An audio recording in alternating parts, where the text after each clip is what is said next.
Pemirsa, masih bersama saya Rahayu Jafar dan berikut kembali kami sampaikan berita Mataram hari ini.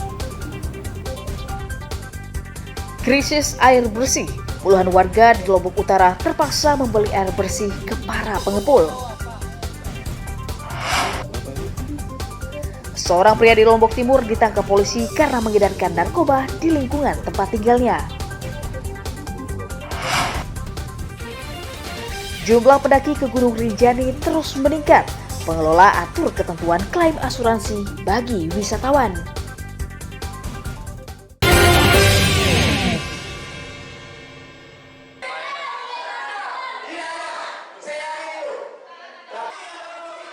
Pemerintah daerah Kabupaten Lombok Tengah mengakui kekeliruan dalam menghitung jumlah kebutuhan guru sehingga menyebabkan ratusan guru lulus P3K belum mendapatkan penempatan. Kesalahan tersebut terjadi saat memasukkan data guru ASN dan non-ASN yang menyebabkan Pemda mengklaim kelebihan 408 guru. Namun setelah diverifikasi ulang dengan pihak terkait, ternyata Pemda masih kekurangan guru sebanyak 810 orang. Di sisi lain, akibat klaim kelebihan guru menyebabkan nasib 752 orang guru honorer tidak jelas meskipun dinyatakan lulus pada seleksi P3K tahun 2022 lalu. Sementara pada tahun ini Pemda hanya membuka formasi guru sebanyak 119 orang saja. Berdasarkan data yang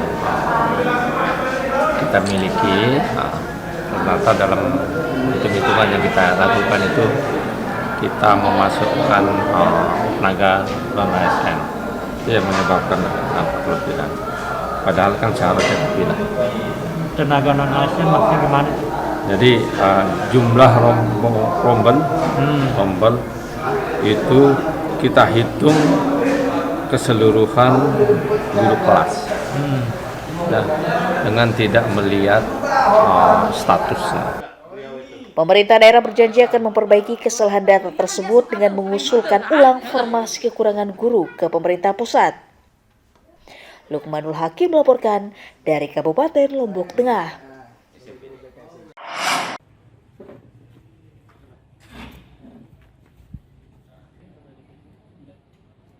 Badan Pengawas Pemilu Kabupaten Lombok Timur menggelar sidang sengketa pemilihan umum terkait hasil verifikasi penentuan daftar calon sementara yang menuai gugatan peserta.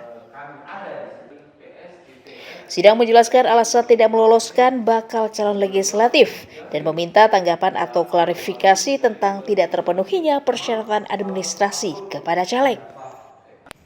Bawaslu telah menggelar sidang sengketa pada tahap pertama, namun karena tidak menemukan kata sepakat, akhirnya sidang kedua kembali digelar untuk mencari solusi yang berkeadilan.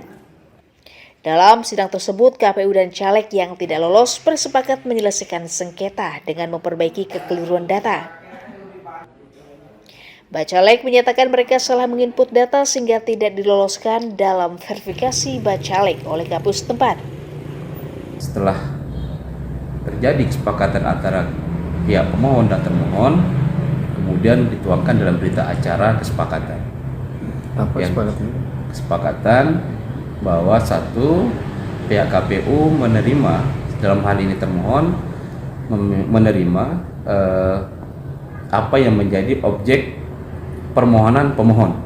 Karena kedua bakal calon ini di dalam mengupload ijazah, fotokopi ijazah pada silon itu ada yang tidak dilegalisir, kemudian ada yang tidak mengupload ijazah, melainkan yang dilegalisir, yang diupload adalah SKUan sertifikat keterangan hasil ujian nasional yang telah dilegalisir. Bukan disengaja, karena memang mungkin operator kami terlalu capek sehingga salah upload, tapi dokumennya benar, bukan dokumen aja-aja begitu. Terus gimana terus kalau ini jadi masuk DCS atau? Ya, sesuai dengan tahapan yang dilakukan oleh KPU setelah mediasi ini dan berita acaranya sudah ditandatangani, maka oleh KPU akan menindaklanjuti ke KPU yang lebih tinggi. Nanti akan dilakukan perbaikan. Iya.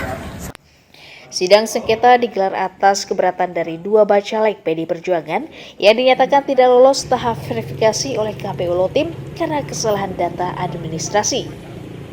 Muhtadun melaporkan dari Kabupaten Lombok Timur.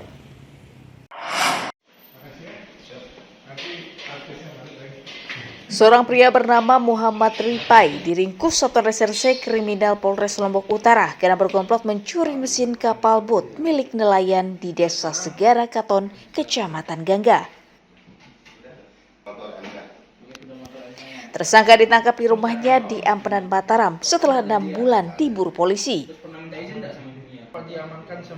Penangkapan tersangka dari keterangan rekannya berinisial FN yang telah ditangkap 6 bulan lalu. Polisi menyita 1 mesin kapal bot dan sebuah sepeda motor sebagai barang bukti kejahatan. Jadi pelaku ini melaksanakan aksinya berdua, di mana yang sebelumnya telah kita tangani, telah diproses juga, telah dimasuk dihukum terkait kasus pencurian tersebut, dan kemudian DPO ini bisa kita amankan tanggal 31 kemarin.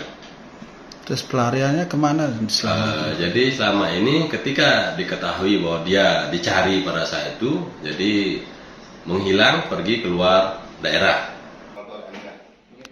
Selama dalam pelarian, tersangka bersembunyi di rumah kerabatnya dan selalu berpindah-pindah.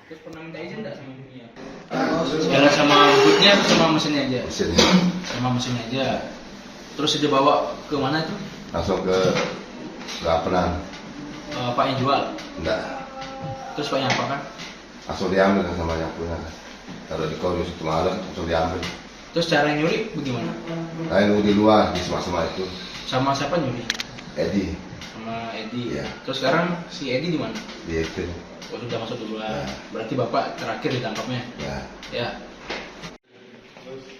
Atas ulahnya tersangka dijerat pasal 363 KUHP tentang pencurian dengan pemberatan dengan ancaman hukuman pidana minimal 7 tahun penjara. Awaludin melaporkan dari Kabupaten Lombok Utara.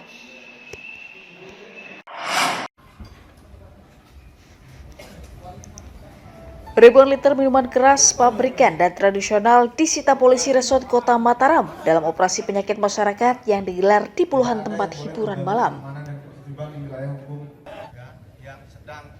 Razia digelar dengan mendatangi kafe dan tempat karaoke keluarga yang ada di Kota Mataram dan memeriksa izin peredaran minuman serta para pengunjung.